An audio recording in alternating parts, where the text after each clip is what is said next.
Great to get a win. Thought we played really well, especially in the second half. Made some plays, got some stops, got out in transition.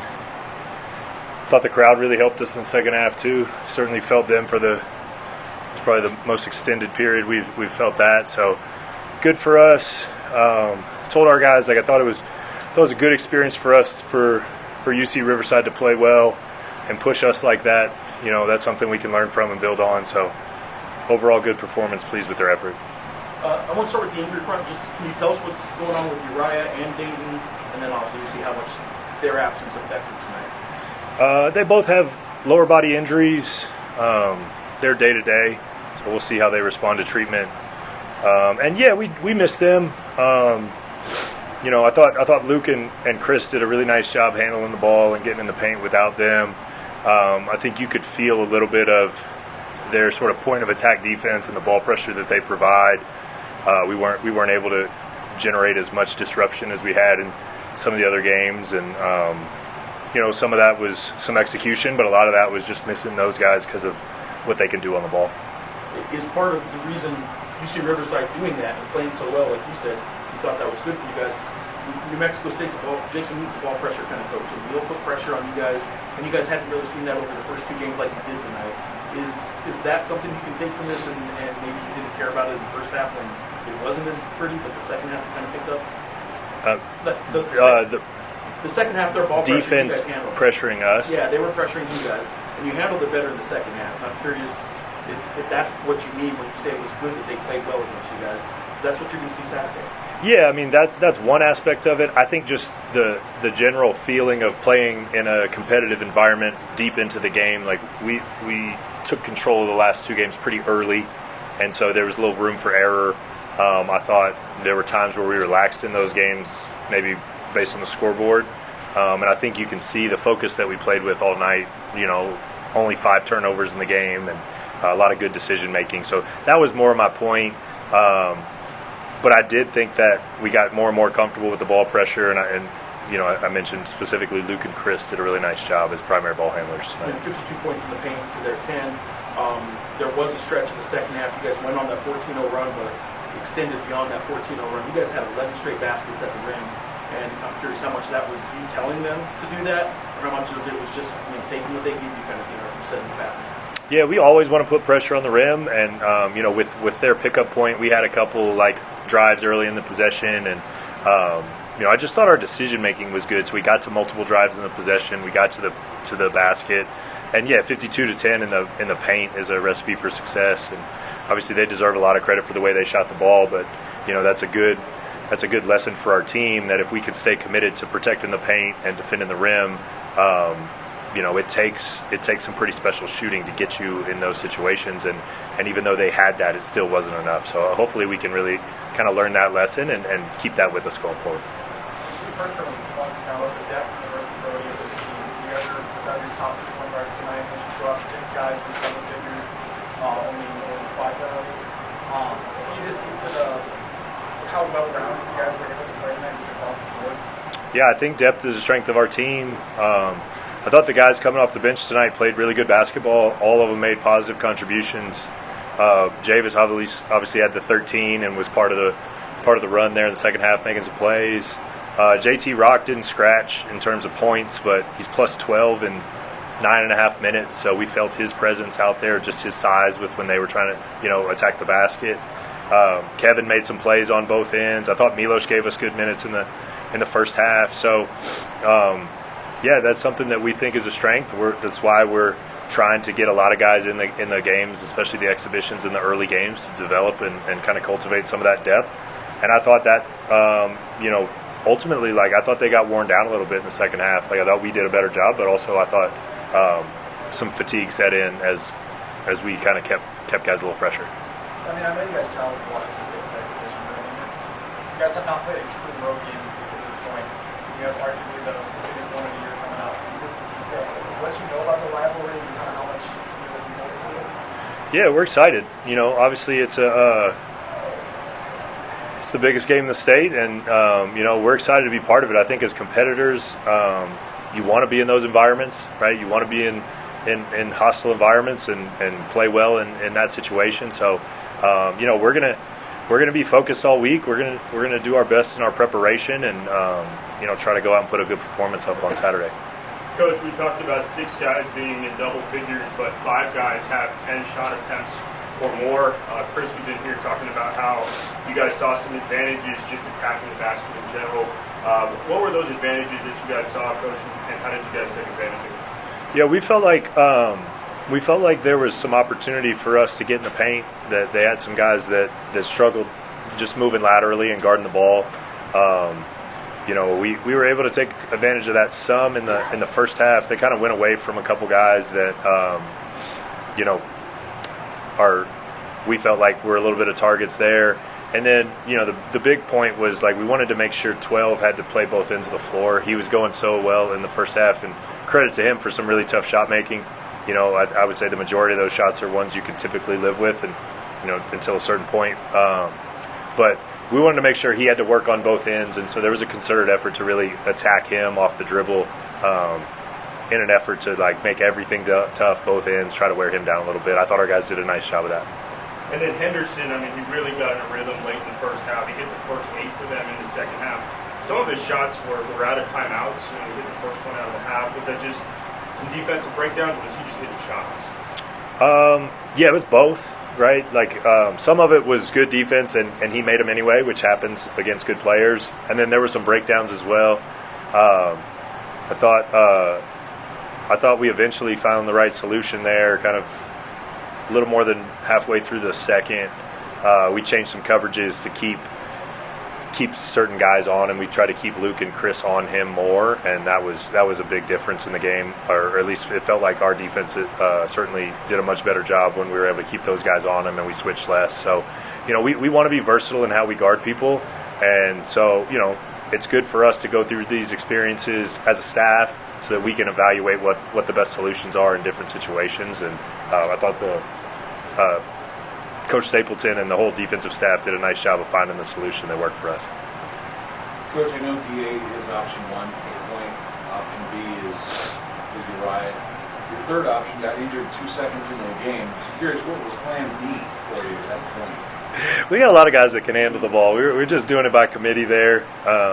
That was probably the fastest foul I've ever seen to start a game, and thankfully not a significant injury, but probably the fastest injury I've seen as well. We saw a different side of Luke tonight too, where he had one shot the first 4 games, and it was that game at Washington State. But he was more assertive, attacking the basket, taking shots. He was taking shots right out of the gate. We hadn't seen that yet. Is that the player he can be for you in this offense? Yeah, Luke has a lot of game. He can affect the game in a lot of ways. I think he and Chris Howell both are just really versatile players, and it's hard to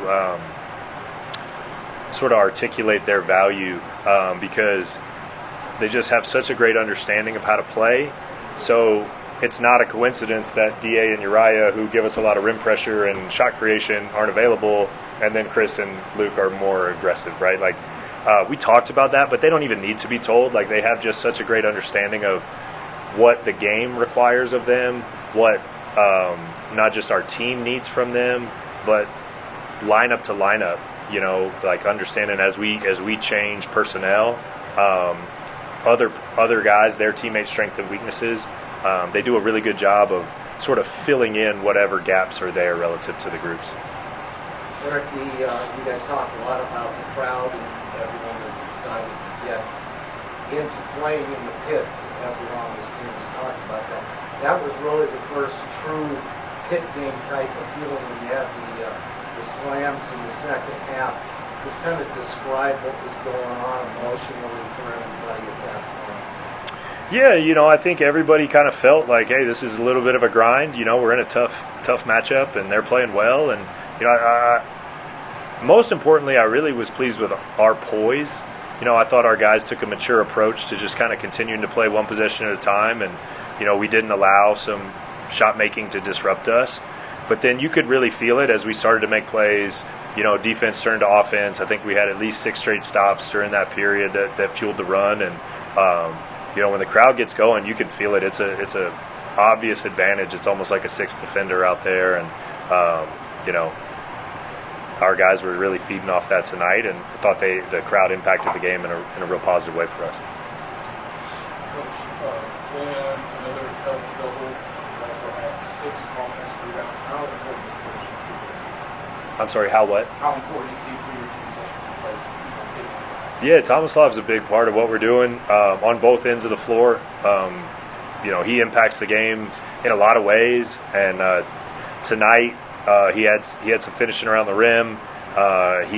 He was terrific defensively, and you know he was a monster on the glass. So we needed all of that.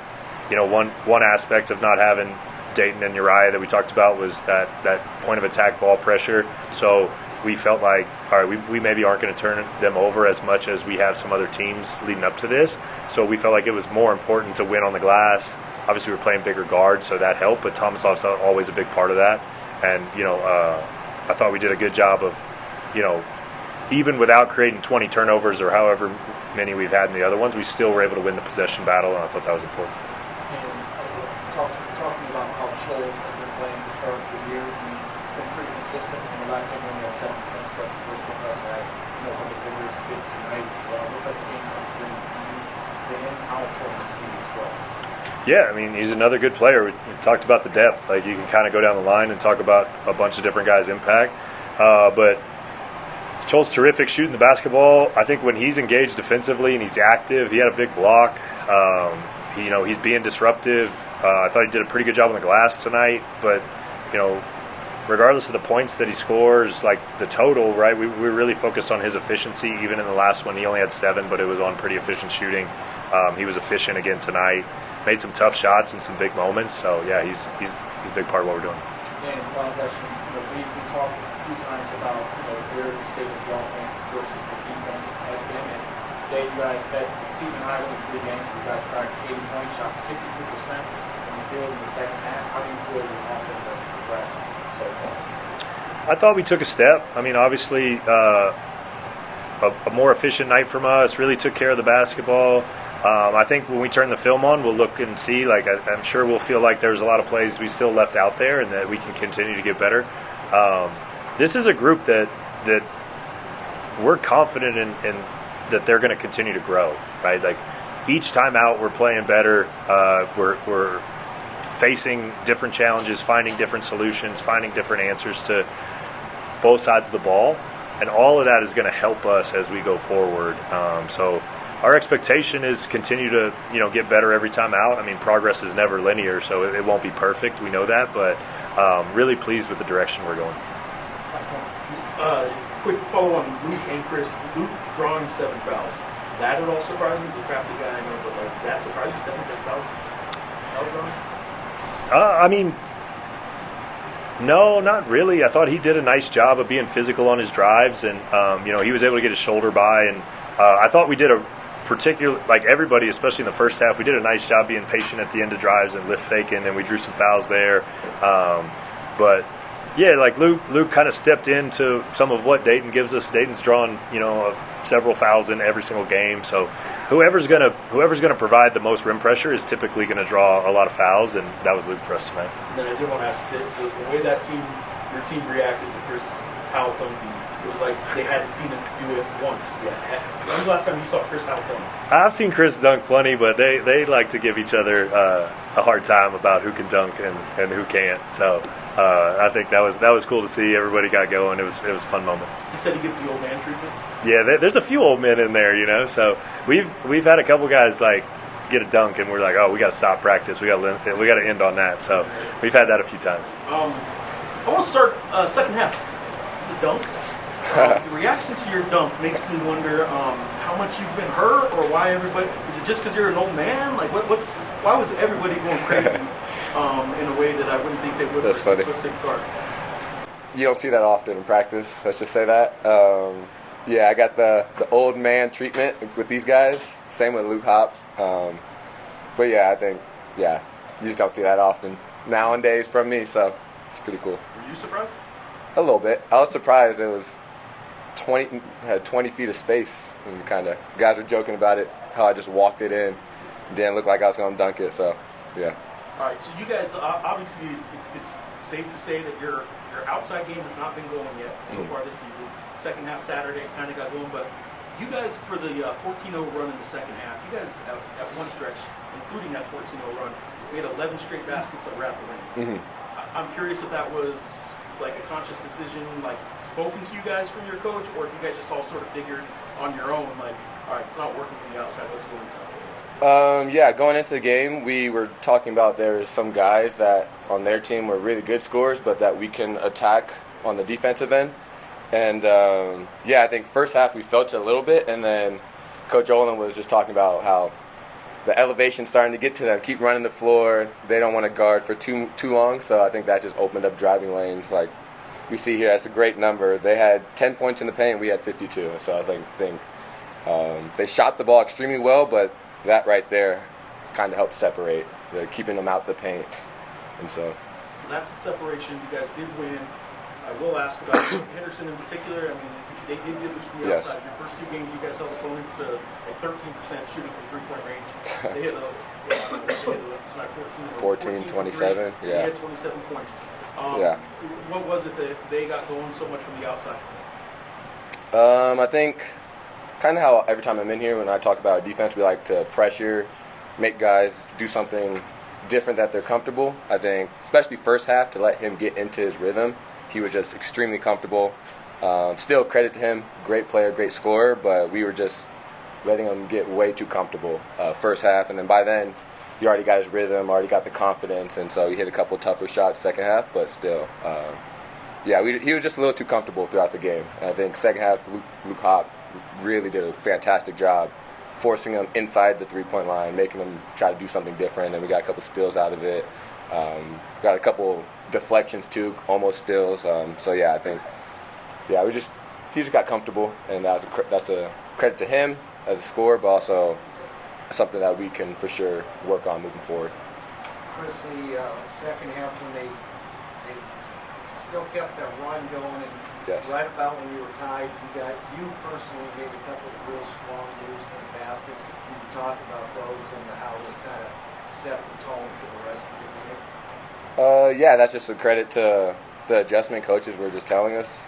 They're tired. They're kind of on defense. They were on their heels a lot, so we're going to eat up that space, and I think I was just kind of in that position to do so a handful of times.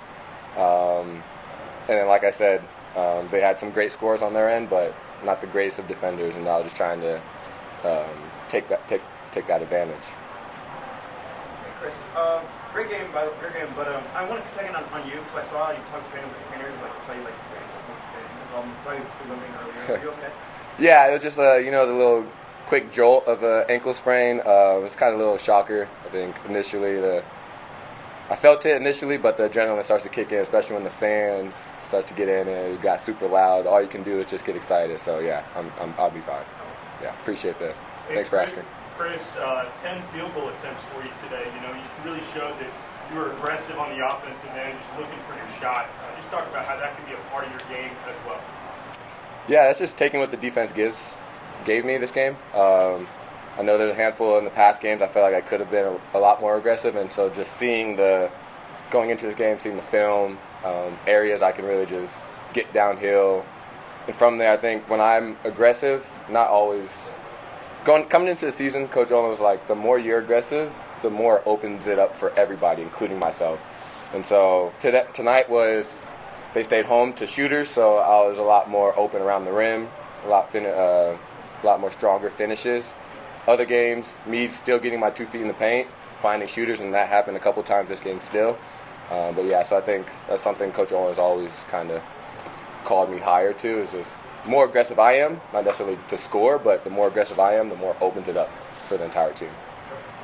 Chris DA's out, Uriah's out. It allowed us to see a different version of Luke tonight. For sure. I think in the 4 games he only made 1 bucket. Mm-hmm. That was a Washington State game. He was a different player tonight. Is that the kind of player you guys could expect to see out of him moving forward? Yeah, I think Luke is a fantastic ball player. He had 5 amazing years at Point Loma. If you go look at the stats there and all he did there, tonight is just another game for him. I think he really got to show it, like you were saying. stepping up a lot more minutes, a lot more impact going into the game. It wasn't just myself being aggressive. What I was just saying about more I'm aggressive opens up the team. Same exact thing for him. We often get compared as a very similar player. And he's someone that can do that. And I think that's great to see him do that at the level he did tonight, as well as on the defensive end, did a fantastic job. So 3 home games into the books. Yes, So sir. now you have a chance to go on the road. Your first real road game against Yep. an arch rival. I know none of you guys have been exposed to that, but is that just the perfect thing for you guys right now, just to get out on the road and be in a hostile environment like that? I can't wait. I've been in many hostile environments. I'm excited to go out and compete for all of you guys. You know, the team can't wait.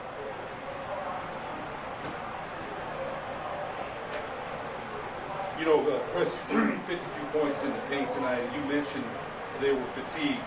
A lot of head fakes drew a lot of fouls. At one point, JT Rock is posted up, and you kind of waved him off, and still got the head fake and score. Yeah. And then you said, hey, you know, you made a comment to him, I don't know what that was, but you had a lot of confidence in backing people up tonight, getting the head fake, and going to work. Yeah, that was just a testament of the coaching staff. They said they're very reactive on defense, so that's one thing. It's funny, we always joke about Jake Hall as something he's amazing at, is getting guys off the floor, getting to the line, and I just kind of taken a little page out of his book tonight, you know.